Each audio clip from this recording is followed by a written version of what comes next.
네, 이번 코너는 취재 파일입니다. 관심사가 큰 경제 이슈를 하나 골라 심층적으로 파악해 봅니다. 파헤쳐 봅니다.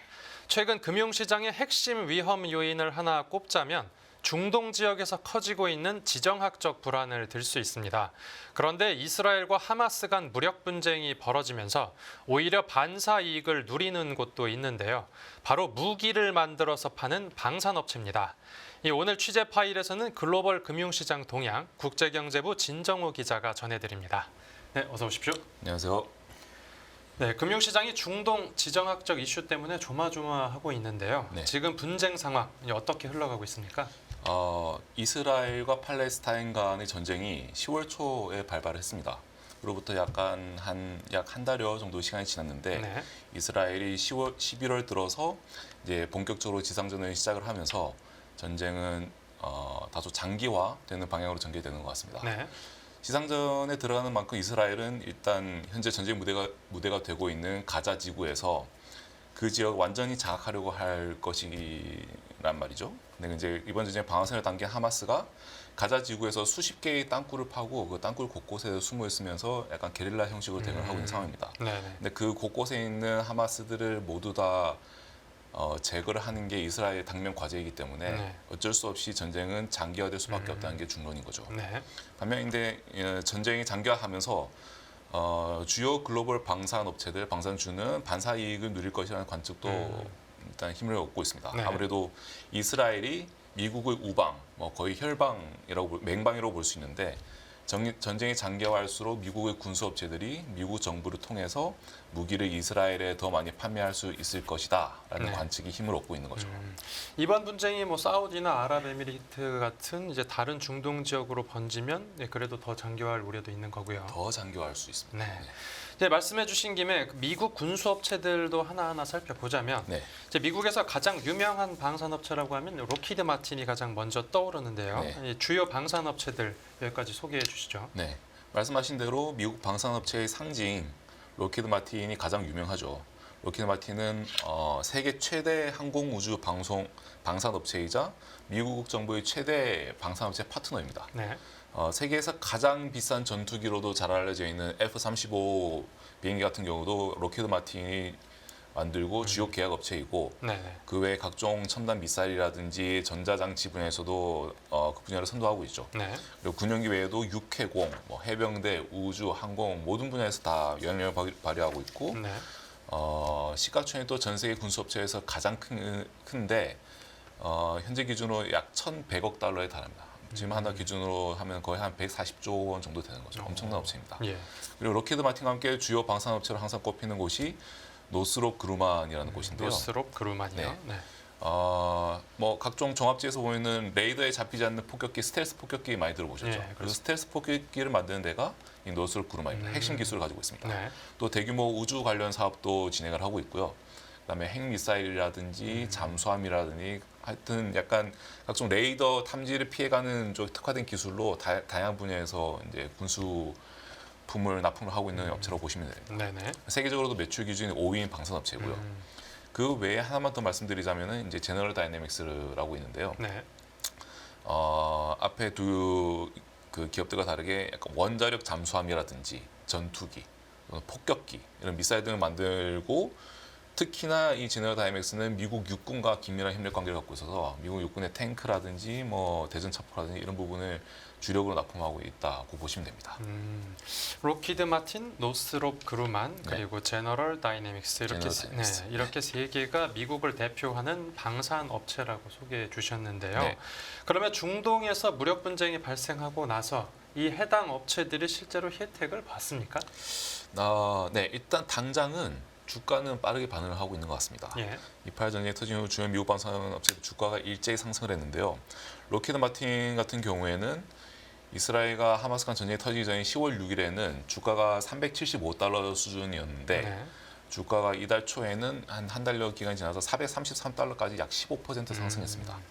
숫자가 그렇게 크지 않다고 생각하실 수도 있지만 10월 한 달 동안 미국의 대표적인 벤치마크인 S&P 500 지수가 마이너스 2.2%의 수익률을 기록했단 말이죠. 예. 시장 전체가 가라앉는 와중에도 로키드 마틴은 15%가 상승했으니까 시장을 큰 폭으로 앞섰다고 볼 수가 있는 거죠. 네, 그렇겠네요. 네. 그리고 노스롭 그루먼도 같은 기간에 약 주가가 20% 정도 뛰었고 예.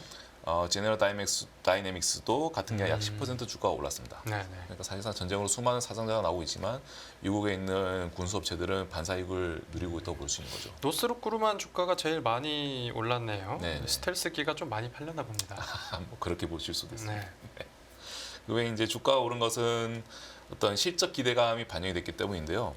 사실 전쟁이 발발한 지 지금 한 달여밖에 안 됐기 때문에 당장 어떤 매출이 크게 증대했다고는 볼 수는 없습니다. 하지만 이 중동 지역이 가자 지구가 워낙 예전부터 핫한 지역이었고 거기서 전쟁이 장기화되면 주변 지역으로 다 퍼질 수가 있기 때문에 전쟁이 장기화되면은 결국엔 이 군수업체들로 수요가 몰릴 수 있다. 그런 기대감이 주가를 밀어올리고 있는 거죠. 네. 실제 제너럴 다이내믹스의 경우에는 우크라이나와 러시아 간의 전쟁으로 증가한 수요를 충족시키기 위해서 네네. 이미 포탄 생산을 늘려놨습니다. 그런데 지금 그 전쟁이 약간 소강 상태로 들어가면서 그 부분에 대한 어떤 공급이 원활하지가 않은데 네.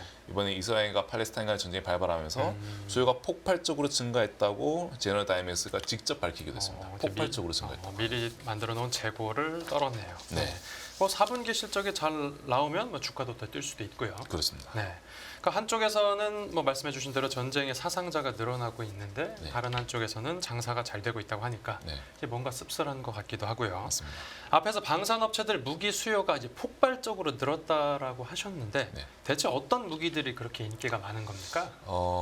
제너럴 다이내믹스의 발표에 따르면 일단 재래식 지상전 무기에 대한 수요가 늘어날 것으로 보이는 거는 업계의 중론이라고 보시면 됩니다. 네네. 그러니까 우크라이나 러시아 간의 전쟁은 대규모 전투였고 뭐 비행기, 전투기, 헬기, 탱크, 미사일 이런 게 크게 날아가는 전쟁이었다면 네. 그에 따라서 이제 중대형 무기 화력에 대한 수요가 컸는데 아무래도 가자지구를 중심으로 돌아가는 이 두 나라 간의 전쟁은 상대적으로 규모가 작죠. 그러다 보니 그리고 지상전 위주이기 때문에 네. 개인 화력 장비와 어떤 숨어있는 적에 대한 탐지 장치 그런 거에 대한 수요가 증가할 것으로 업계는 보고 있습니다. 네네. 물론 이스라엘이 이제 가자지구의 주요 지역에 미사일 공습을 계속 병행을 하고 있긴 한데 기본적으로 아까 말씀드렸듯이 하마스를 소탕하는 게 핵심 목표이기 때문에 개인 장비를 좀 더 고급 장비를 갖추고 긴밀하게 파고들어서 이제 정밀하게 타격하는 게 이제 핵심인 거죠. 뭐 이제 그래서 이제 러시아 우크라이나 전쟁과 이제 다른 시각으로 봐야겠다. 네, 좀 이제 다른 이런 식으로 의미인 보시는 게 좋을 것 같습니다. 네. 네, 아무래도 군수 사업은 이제 일반 소비재와는 다르게 특수성이 있지 않습니까? 네. 그래서 독과점 형태를 많이 띠는데 네네. 그런데 미국 방산업계에서 그 전과 좀 다른 분위기가 감지되고 있다고 합니다. 네, 조금 달라진 분위기가 최근 몇 년 사이에 나타나고 있는데요. 예. 영국 이코노미스트지가 이달 초에 기사를 하나 냈습니다. 기획 기사를 하나 냈는데 그 기사에 따르면 미국 국방부의 군수품 조달 방식이 기존과 다르게 이제 앞으로 좀 속도전 형태를 띠고 있다. 이런 식의 기사가 나가고 있는 겁니다. 속도전이요. 네. 그러니까 속도전을 전환하면서 마이크로소프트나 아마존 같은 빅테크 기업들이 이런 그 방위 산업 업계에 뛰어들면서 균열을 일으키고 있다는 거죠. 네. 사실 로키드 마틴을 위시한 미국의 대형 군수업체들은 그냥 뭐 미국 정부가 어차피 자기들이랑 거래할 수밖에 없기 때문에 약간 이렇게 좀 고자세였단 말이죠. 그동안 그냥 장기 계약을 맺고 안정적인 자금원이 있고 독과점 구조이기 때문에 그냥 뭐 너네 어차피 내 걸 살 수밖에 없다. 그냥 우리가 하라는 대로 해라. 뭐 개발 좀 천천히 하겠다. 네. 이렇게 하면은 미국 정부 손을 쓸 수가 없었던 거죠. 그냥 정해진 시간에 맞춰서 납품할 필요가 없었던 건데 네네. 그 틈을 이 속도전에 특화된 마이크로소프트나 아마존 이런 빅테크들에 파고드는 거죠. 약간 그들은 어떤 현대전투가 점점 더 작고 단순한 전술 장비 그리고 아까 말씀드렸듯이 개인 화기와 네. 소프트웨어 그리고 데이터에 의존하는 방식으로 전개되다 보니까 이런 부분의 강점을 가지고 있는 빅테크들이 그 특성에 맞는 소프트웨어를 계속 업데이트하고 개발해주면서 미국 정부와도 협력을 강화하고 있는 상황인 거죠. 가령 예를 들면은 미국의 소프트웨어 업체인 오라클 같은 경우는 네네. 미국의 국방부와 90억 달러 규모의 클라우드 컴퓨팅 계약을 맺었고요. 네. 마이크로소프트도 군대에 증강현실 고글을 공급하기로 했습니다. 네, 이렇게 지금 빅테크 업체들이 뭐 방산업계까지 침투를 한 사례를 설명해 주셨는데 네, 침투를 했으면 이제 방산업계에는 위기라고도 볼 수 있지만 네, 또 반대로 그것 때문에 이제 위기감을 느끼고 기존의 방산업체들도 기존에 해오던 그 안이한 관행을 고치고 네. 조금 더 그 속도전에 맞춰서 미국 정부가 원하는 그 요구에 맞춰서 또 조금 더 발전된 모습을 보이지 않을까 그런 생각도 듭니다. 네, 그런데 가만 보면 이제 빅테크 그러니까 이제 대형 IT 회사들이죠. 네. 이 빅테크 기업들이 뭐 침투하지 않는 산업을 찾아보기가 어려울 정도인 것 같습니다. 네. 근데 우리나라만 하더라도 이제 뭐 빅테크 기업 중에 대표적인 게 카카오인데 네. 카카오만 하더라도 이제 문어발식 경영 방식이 어떤 비판을 받고 있지 않습니까? 네. 그래서 미국에서도 비슷한 것 같은데 이제 미국의 빅테크가 이제 방산업계까지 흔들고 있는 것 같습니다. 네.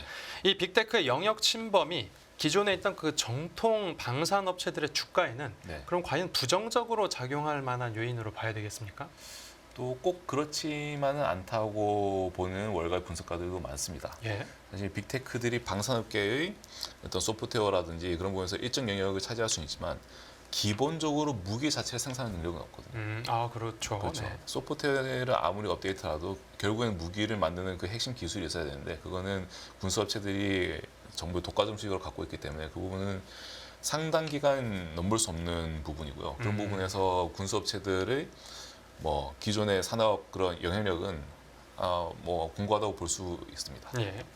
게다가 미국 의회가 지금까지와는 다르게 약간 전쟁 대응 전략에 좀 변화를 줘야 된다고 이제 공론화시키고 있는 것도 미국 그 대형 군수업체에는 좀 유리한 조건이라고 볼 수 있죠. 예. 사실 지난해 중순에 미국 하원의 전략태세위원회라고 있습니다. 예. 이제 군수 약간 국방 전략에 대해서 전문적으로 담당하는 위원회인데 우리나라 치면 이제 국방위원회 같은 곳이 약간 그런 느낌인 거죠. 네네네. 근데 거기서 보고서를 하나 냈는데 미국을 비롯한 동맹국이 러시아와 중국과 동시다발적으로 발생할 수 있는 두 개의 전쟁에 대해서 충분히 대비하지 못하고 있다. 거기에 대해서 대비해야 된다고 강조하는 보고서를 공식적으로 낸 거죠. 네네. 사실상 러시아와 중국을 가상의 적이자 실질적인 적으로 상정을 하고 거기에 대해서 우리가 새로운 신화를 짜야 된다고 이제 독려하는 보고서가 나왔다는 겁니다. 네네. 만약 그게 지금 방식으로 제대식 무기가 제대로 갖춰지지 않으면 우리는 결국 핵무기에 손을 댈 수밖에 없는데 미국과 러시아를 동시에 핵무기를 상대할 만큼 우리가 핵무기가 충분하지 않다. 그러니까 그 투 트랙으로 전부 전력을 보강해야 된다. 그게 이제 보고서의 핵심인 거죠. 거기서 이제 다른 방산업계 관계자는 네. 미국 언론에 현재 이 보고서와 마찬가지로 미국의 지산적 능력이 예전과 다르게 좀 약해졌기 때문에 네. 조만간 백악관과 의회가 국방 예산의 지출 방식을 바꿀 것이다. 이렇게 얘기를 하고 있는 방산업계 관계자도 있는 거죠. 그러니까 미국 의회에서 그렇게 얘기를 했는데 실제 시장에서도 방산업계에 현직에 있는 관계자들이 미국 정부와 의회가 결국은 저런 방향을 갈 수밖에 없을 것이고 그에 따라서 군수업체들도 대응을 할 수밖에 없을 것이다. 결국에는 재래식 무기에 대한 수요가 늘어날 것이고 그쪽으로 좀 더 사업 영역이 확장되지 않을까 이렇게 보고 있다고 하는 거죠. 그렇게 또 길게 보면 그 네. 대형 방산 업체들의 주가에도 또 호재로 작용할 수 있고요. 호재로 작용할 수가 있습니다. 네, 알겠습니다. 네, 오늘 취재 파일은 진정호 기자와 함께했습니다. 잘 들었습니다. 감사합니다.